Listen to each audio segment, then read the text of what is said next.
Hello friends, வாங்க நம்ம மாடி தோட்டத்தில் விளைஞ்ச தக்காளி பழத்தை வச்சு ஊரே மணக்கும் டேஸ்டான சுவையான தக்காளி ரசம் எப்படி வைக்கிறதுன்னு பார்க்கலாம். அதுக்கு ஒரு கடாய் எடுத்துக்கோங்க. கடாயில் ஒரு 2 டீஸ்பூன் எண்ணெய் விட்டு கடுகு போட்டு கருவேப்பிலை போட்டு நல்லா தாளிச்சிட்டு நம்ம பொடியாக வெட்டி வச்சுருக்க தக்காளியை கட் பண்ணதை போடுங்க. நல்லா வதக்குங்க. வதக்கி கொடுத்ததுக்கப்புறம் இன்ஸ்டன்ட் ரசப்பொடி வச்சுருக்கேன், நான் ரெடி பண்ணி வச்சுருக்கேன். அந்த இன்ஸ்டன்ட் ரசப்பொடி போட்டு நல்லா வதக்கி கொடுங்க.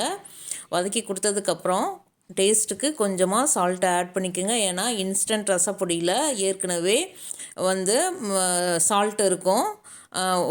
நெக்ஸ்ட்டு லெமன் சைஸ் புளியை ஊற வச்சு நல்லா கரைச்சி எடுத்துக்கோங்க. அந்த கரைச்சி எடுத்த தண்ணியை அதில் ஊற்றி கொஞ்சம் அப்படி கிளறி கொடுங்க. கிளறி கொடுத்துட்டு தண்ணி ஆட் பண்ணி சால்ட்டு டேஸ்ட்டு பார்த்துக்கோங்க. டேஸ்ட்டு பார்த்துட்டு ஃபைனலாக கொத்தமல்லி தழை போட்டு ரெடி ஆயிடுச்சு. அவ்வளோதான்.